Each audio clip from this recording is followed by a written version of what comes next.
Androids, but on the phone, there's a thing called the screen time report. Do you guys ever look at that? Are you ever aware of that? Yeah.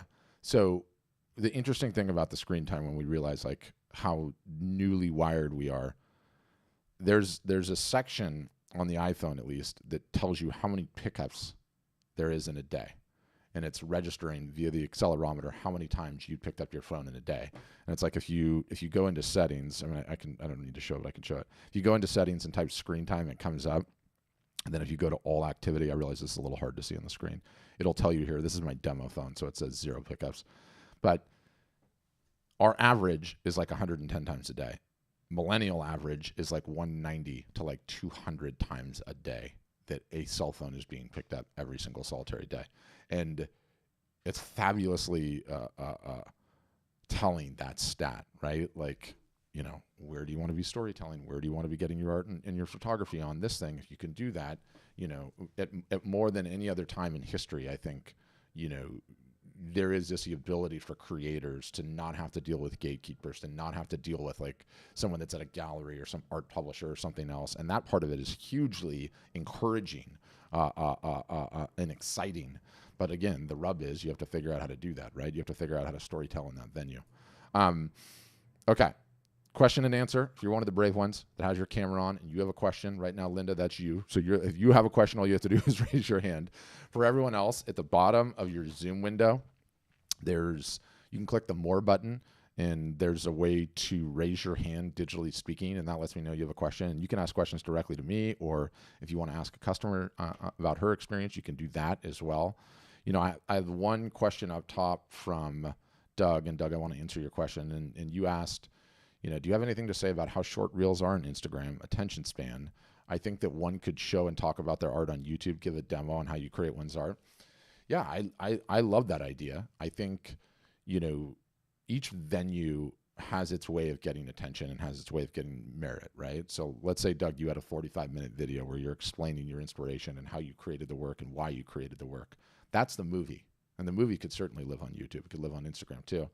But the Instagram reel is the trailer. It's the trailer that gets people interested to want to go watch the other one. So that's like a great way to think about the two of them, right? To think about which one could potentially be more beneficial. But who else, guys? Questions, comments, concerns? It could be anything about anything. And I should also note that for the ones that are watching online on Facebook or Instagram or YouTube or Twitter, I see your questions as well. Okay. I don't know if I can pronounce your name, Rukia, but I will try. I'm going to try Rukia. You're going to have to let me know how bad I butchered it. Rukaya. Say it again. Rukaya. Rukaya. I like it. It's a beautiful name. Rukaya. That's good. All right. So, I'm an artist. I do a lot of my work from scratch, basically. Okay. And I want to sell my stuff. Like, my stuff is really good. I can show you. It's in the house, but it's really good. But I don't know how to go about it the right way. Okay. I know some people sell their stuff on Etsy and like the Instagram or I don't know. I was going to try on Marketplace just to do a couple of samples. Yeah, I love that, like in today's digital age, right? Like we think that the best way to do it is somehow online, but the old school way is still the best way. And the old school way, I like it that way though. Yeah. Well, we all do, right? Because, you know, like one of the universal things, right? One of the universal things that I find about artists and photographers is the photographers love hiding behind the lens and the artist loves hiding behind the canvas, right? I don't want to talk to anyone. Yes. I don't want to see anyone. I do take pictures too. I do nature photography.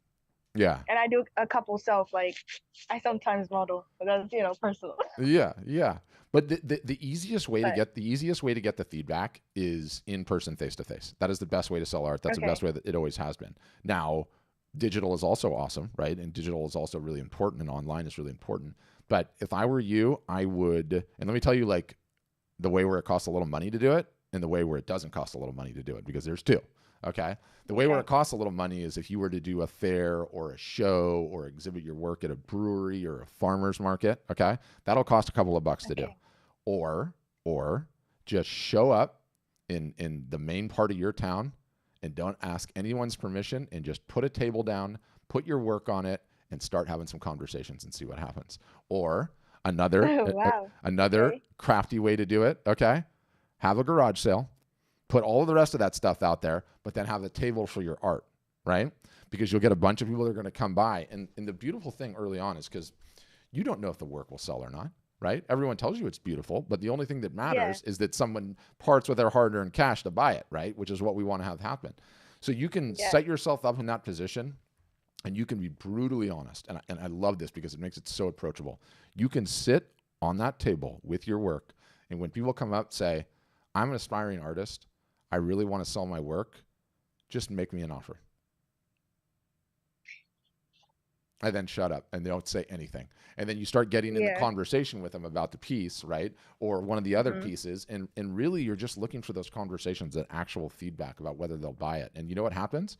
It's a total mixed bag. Right. Sometimes people will lowball you, and that's discouraging. Sometimes people will go, this is amazing, I'll give you such and such. Some people will go, this is amazing, but could I commission you to do something, right?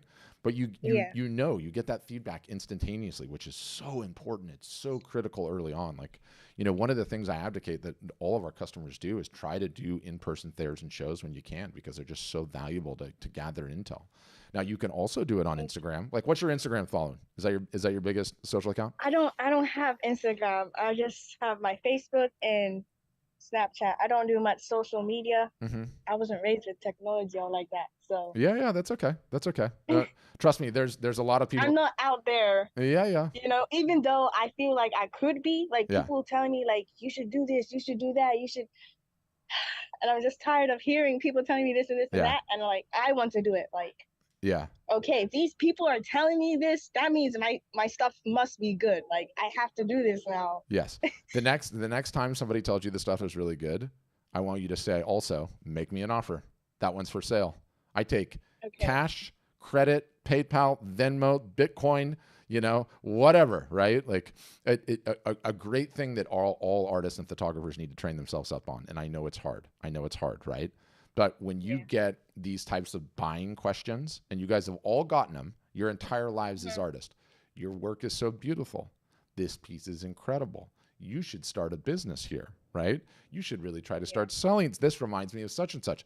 All of those are what we call buying questions. It's showing buying intent. And so what you kind of need to train yourself up as is say, well, okay, that one's for sale. It's such and such, or that one's for sale. Make me an offer, right? Because it moves the conversation to where you need it to be, which is like, are you really interested in this work, or are you just flattering me? Because I appreciate it. You're being a nice person, but you want to know, right? We got to know if it's going to sell. True. So what could you do? What could you do in your town, like within the next 14 days or less? Ooh, 14 days.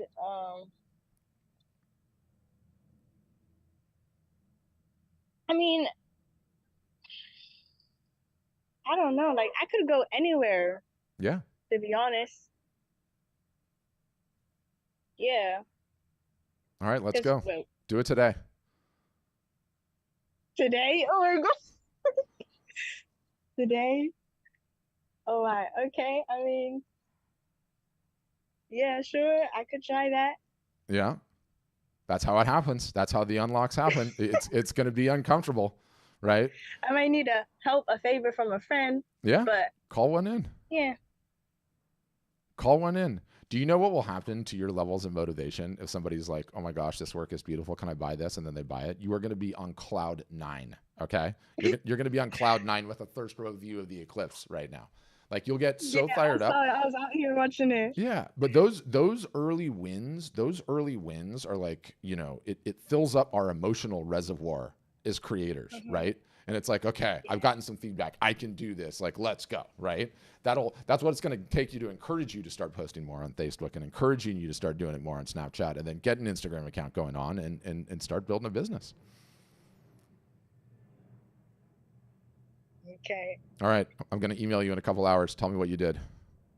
All right. Okay, go. All right. All right. See you. Thanks for the questions. Okay. Yeah, it's like one of the things that we do is we're constantly encouraging and motivating, and like Andrew said, trying to hold accountable, right? Kristen asked a really good question about pricing. I loved answering questions about pricing. After this thing's over, I'm going to send you my ultimate guide on pricing. But if you want to unmute yourself, Kristen, I'll read your question while you're thinking about it. Do you have any data showing ideal price points to break even or average time before positive ROI? I realize there's a lot of variables. Oh boy, are there a lot of variables. There are way too many variables in this business. The interesting takedown or way to contemplate pricing, Kristen, is just this. And it's a beautiful thing because once you realize, this completely demystifies the whole pricing argument. Like everything that you see online is like there's special formulas like cost per square inch of canvas times my time times the amount of all of that is nonsense. You can only leverage those things if you actually have the demand, right? So here's the beautiful way to solve for it. You need prices, and you don't need this overnight, but this is a way to think about it. You need prices from $0 to $100, okay?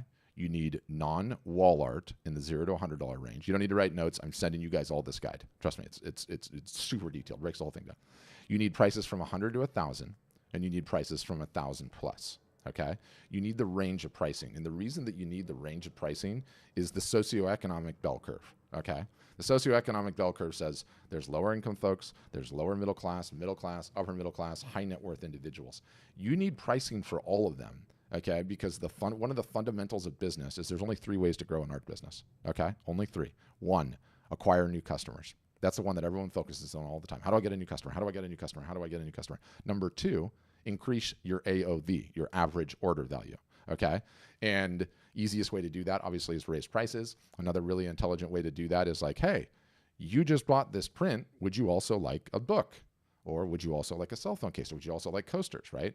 Like our software makes it really easy to do that both before the purchase goes on and after the purchase goes on. But anyway, and the third way is to get people to come back and purchase again, okay? What people need to understand about this business is number 3 is quite possibly the most important of the entire business. The easiest customer to get is the one that you already have, okay? It is far easier to get an existing customer to come back and purchase again than it is to go out and get a new one for the first time. So when you understand that, you're like, okay, whoa, the number of new customers I acquire is really, really important because I know some percentage of those folks are going to come back and purchase again. Better still, the ultimate level up of this business is it's a collector-driven business, meaning you will acquire customers today that will be with you for the rest of your art selling life. That will acquire 7 to 10 to 15 to 20 pieces. And again, my buddy Weiland here, hold on. I don't actually know him. I just really like his book. This book is so good. And Weiland does $50 million a year, more or less. So totally worth getting this book. I'm told you can listen to the whole thing, by the way, audiobook for free on Spotify for those of you guys that are Spotify guys, but don't be a starving artist. Wait, what's that book? I can't see Yeah, it's called Don't Be a Starving Artist by Weiland. You know, Weiland's. Oh, yeah. Oh, yeah, I got it. Anyway, okay. So he's the one that first planted that seed in my head about the art business, the photography business, and how important collectors are. And then I've got to see it over the years with some of my customer base because we've been at this for like 10 years. And it's like, I have some people, okay, that will, Andrew, is my camera still off? No. Can you guys see me? No. Oh, how embarrassing. Well, I've been here the whole time, I promise you. Thank you, Andrea. And a very large Kristen. That's unsettling. Yeah, no kidding. Oh, that's okay. It's great. And I love the Bonjour sweatshirt. The other thing, where was it going? So knowing what we know about acquiring a customer and how important it is, like so many traditional artists and photographers are like, I'm just going to sell at the top end of the range, right? And I'm not going to have those lower price things. And you look at the business at the end of the year, and some of those guys are, selling 6 or 7 pieces a year. Okay, great. You start adding in the cheaper stuff, and instead of selling 6 or 7, you sell 60 or 70. Well, 60 or 70, when you have a sale at the end of the year, how many of those customers are going to come back? If you only have 6 or 7 to play with, or 60 or 70, it's an entirely different ballgame. And the other thing too about that like socioeconomic bell curve, people are moving up and down that their entire lives. The people that like can't afford to buy one of your originals now, 7 years from now are going to move out of their mother's basement, buy their first house or buy their vacation house, and they're ready, right? And you're playing the long game.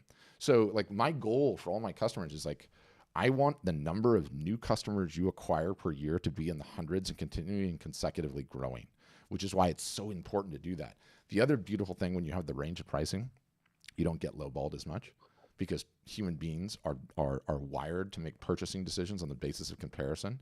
So when you have your small paper print starting in under $100, and then you have your canvas and your other fine art papers that are a little bit bigger, and then you go into acrylic, and then you go into metal. Well, now you're easily into the thousands. And then when they look at your original for $5,000, they're like, oh, I get it. Her limited editions are at $2,500, and it's like perfect. And then when someone's like, hey, would you take $500 for that? You'd be like, no, but let me show you what is in your price range, right? And you land them just beautifully in the range. And it is so important to have that range, primarily because it's so hard to market. And when you understand that, like when you have the range, you're going to catch more fish every time you go fishing, right? To use the fishing analogy. So that's what I would say. That's the most important part of it.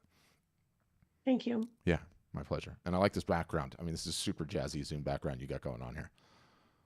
That's my office. Yeah, that's wonderful. My studio's over there. My office is here. Yeah, it's perfect. I mean, you could be doing live broadcasts on this, talking about your art all the time. Yeah. Yeah, that wasn't a very encouraging that I got out of you on that one. Okay. We'll get there. We'll get there. We'll get there. Yeah, we'll get there. And your marketing background will help you big time. Not kidding. Okay. Hopefully. Yeah, hopefully. Thank you. Yeah. Thank you, Kristen. All right, next up is Vincent. Go ahead, Vincent. What's up? How's it going? Good. How you doing? I'm pretty good. Doing this whole thing, skipping a couple meetings, like trying this out. Flattered. Thank you. Yeah, well, be flattered. No, I'm joking. For real, like when it comes to being an artist, I got hit on the head like 5 years ago and then started painting a week later. And now I'm like, yeah, I paint a lot. Yeah, there's no stopping it, is there? There's no turning it off now.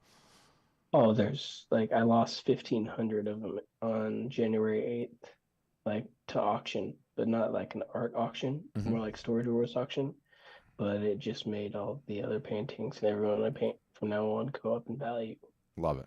It like okay, I'm happy someone does because I just don't understand it. Like I come from a marketing, international business development, but there's one thing I can't do: it's push my art. Yeah. Like when it comes to talking about money and my art, it's just like, even though I do it completely different, I'm self-taught. Like I throw it from the bottle from across the room, man. Like, but people are paying large amounts for it. Even my smash and grab, which is what I call cardstock, that I smash against my larger pieces and pull off just to create texture for the larger pieces. Love it. That's and eventually I started stacking up, and now I'm. Check this. This is hilarious. The in-house art therapist, asterisk, not a therapist, but my first client was actually, I was his patient. He's my like physician. No way. And he's like, well, yeah, if you ever, and I'm not like, like, it's not so he can like keep an eye on me or anything. Truly, it's probably the other way around. Yeah, that's amazing. Like, dude's 14 years older than me, but has a bedside manner of a 14-year-old. But yeah, he said if I ever wanted to do this like as a career, he would at the very least put on my Google like business reviews that I used to spend $1,500 to $2,500 a week on going to the strip club. Now all my time is occupied by painting all of his walls. I mean, this humongous house is covered with his paintings, which is really awesome. Like, so like I said fuck it, Yeah, you gotta PG language of Vincent. So sorry. No, you're all good. You're all good. So how can I help you? What's the number one thing you think you're struggling with? Oh, just not putting myself out there. So helping me right now. Good. So you're helping me right now. Good. You need to. How can I help you? How can I help you? You got to subscribe. You can help me. You can help me by subscribing to the podcast, okay, and starting to listen to it. It's on Apple Podcasts and it's also on Spotify. It's called the Art Marketing Podcast. I'll get you fired up if you listen to that thing. The whole thing. Okay. The whole thing is more or less how you get yourself out there. Okay. Yeah. Sweet. We should connect outside of here because I have a whole bunch of other stuff that you might be useful for the rest of your clients. Amazing. It just for some reason I just have yet to be able to like have the mindset to push it through for myself. Well, send me an email, patrick@artstorefronts.com. Sounds good. Thanks, All right. Patrick. Thanks, Vincent. Okay, Rakia's back. Did you already do it? That was super fast. She's gonna be live streaming right now, and she's like on the sidewalk in front of her house with the art on a table. Is this doing it? Is this doing it? Or hands back up. I don't know where she went. Maybe she's here. Maybe she's not. Yeah. Okay. So I have another question here. So trying to operate websites per range to local markets for each range. Something about the guy that wants to spend over $1,000 that products under that seem to turn off. Yeah.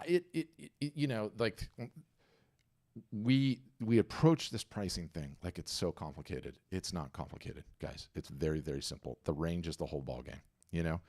Like when someone wants to buy a car, okay, and you go to the car dealership, do we buy that one that's inside the glass box in the center?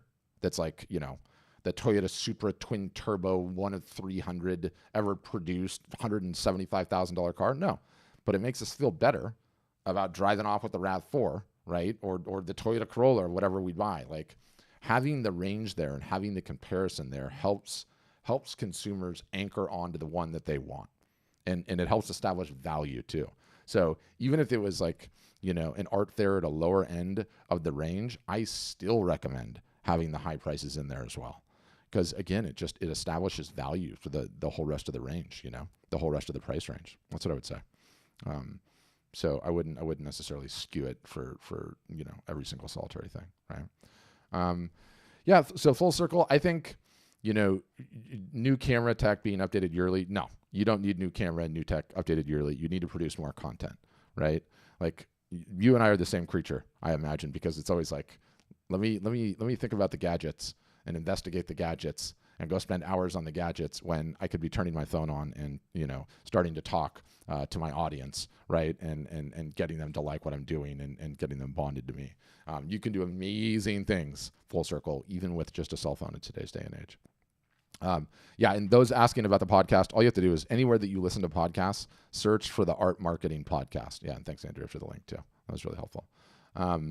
But who else, guys? Comments, questions, concerns of any kind? And it can be art storefronts related, or it can just be what you're struggling with, because I'd love to help you. We've got 13,000 customers, and I get to see all of their data on a week in and week out basis. So I think I've got a pretty good bead on what's working out there and what's important out there. And look, all of you guys are in the same boat. You're all trying to figure this out, right? And trying to make this creative talent, this creative passion you have into a business. So to the extent you need help with that, go ahead. Andrew, what did you were going to say something? Yeah, I actually had a question that I've been thinking about for a while. Oh yeah, please. So my Instagram feed, I haven't created anything new in a little while. It's been a little busy. So I feel like my Instagram feed's getting a little stale with the same pieces. Yeah. And I've been noticing, like, there's another photographer in my area who posts just like cell phone photos from when he's out enjoying it. And most of his stuff is that. And every now and then he puts up a new, like, really great edited piece.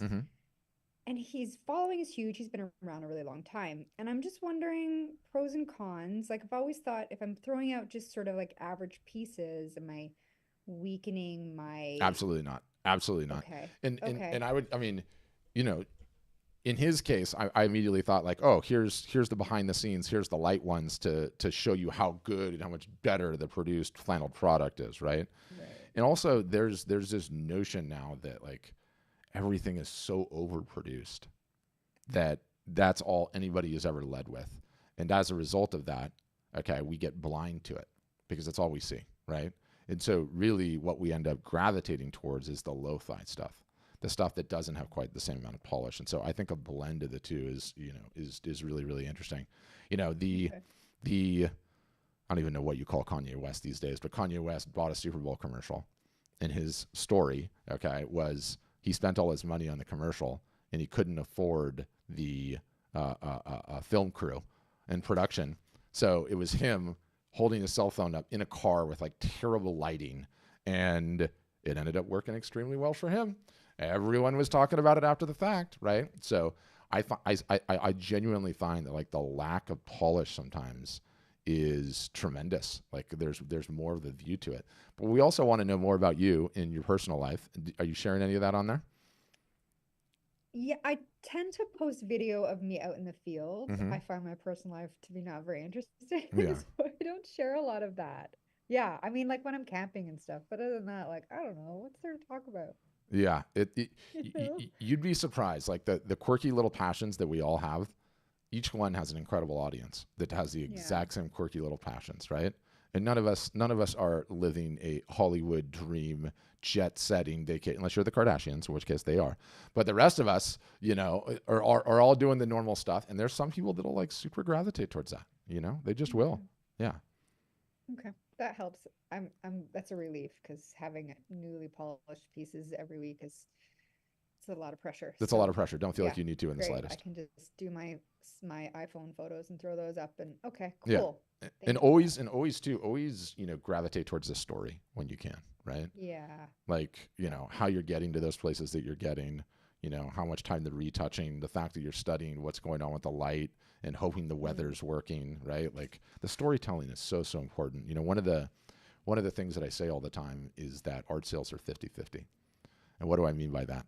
They're 50% the work and they're 50% the artist, their story, who they are, what makes them interesting, what makes them tick, right? Are they a dog person or a cat person? Do they don't like pets? Do they play golf? Do they paddle kayaks? Are you a teetotaler? Do you like drinking white wine? Do you garden? Like, what do you do that's something I can say like, look what that artist does. I do that. We have this in common. Now I really want to talk to them. Now I'm getting bonded to them, right? Like that's a really, really, really important way to think about it. In the story, Kai, the story is just so powerful. The story is so amazingly powerful. Such an important part of the whole thing. Such an important part. Okay, Vincent, you're back. Cool. By the way, this is you coming out of your shell twice on one public Zoom. So I'm thinking you can I'm thinking you could start doing the Instagram thing, Vincent. Oh, I already there's artwork on my Instagram. Okay. Like good. I just don't post it often. Yeah. I'm painting right now. Like it's probably like my 18th piece today. Amazing. Yeah, but it's not like a race either. It flows out of me like. But I joined because you said you have data for all these people. I'm a data scientist, AI practitioner and engineer, which is so hilarious because everyone's like, AI is gonna kill art. I'm like, look at the 20s when the cameras came out and see what they were saying. Yeah. I'm the same. So like early in my career, early, I started working with a buddy who's now our founder, and he started this company called Breathing Color, and it's like when art was reproduced via printers for the first time, right? And the scandal of the day then was there were these like art creation shops that were springing up in China, and they were like training these Chinese people to be able to perfectly duplicate paintings, and they started flooding the market with them. Everyone was like doom and gloom, it's over because the quality of these things was really good, and it made no impact whatsoever. Like I think you can approach the whole mentality with like a scarcity or an abundance mindset, right? So see, this is what I'm talking about, Vincent. See, if you went outside with that thing right now and did the sign spinning thing with the art, that would be a heck of an Instagram. Yes, you were just doing it. You were just doing it, man. Well, I like doing it because it spreads out the paint. Yeah, and I can also catch it, so it's like not bad. Yeah. So there you go. I just ninja chuck this thing and I like using spray paint and.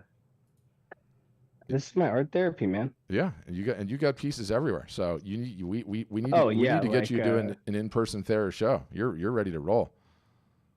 Oh, okay, yeah, sure.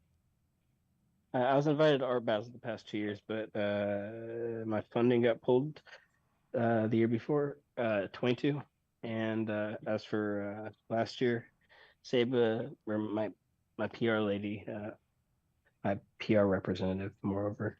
I mean, she had to have Vincent is so surgery. engaging right now. He's like literally painting while talking and holding the cell phone. Like you got a traveling roadshow right here, as far as I'm concerned. I'm kind of enraptured by just everything going on in the studio. So I think we need to get you live streaming too. Live streaming? It's funny. I just got all these cameras and stuff yesterday. This is my favorite part, though. Yeah. See, there we are. It's like I mean, this is just wild to watch. I've never had anyone do this before.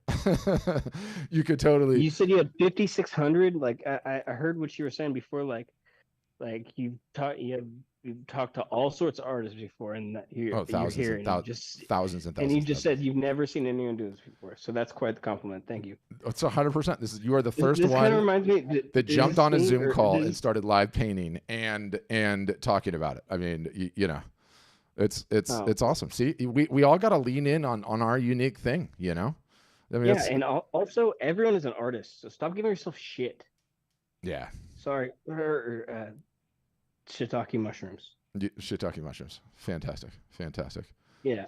But yeah, stop giving yourself crap. Yeah. Because for real, like, if I can do it, you can do it. I just got hit on the head and got some sense knocked into me. There we go. See, this is just like coming together as the ultimate backstory right now for Vincent. I'm really feeling Come this. together. Yeah. Right now. Over B.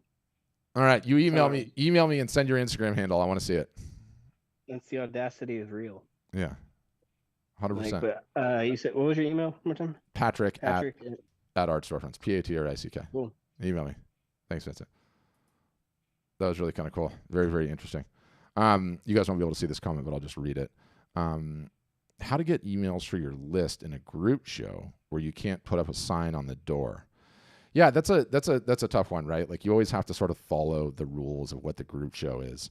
But you know, I highly recommend the fishbowl technique if they'll allow you to do like a print giveaway or whatever.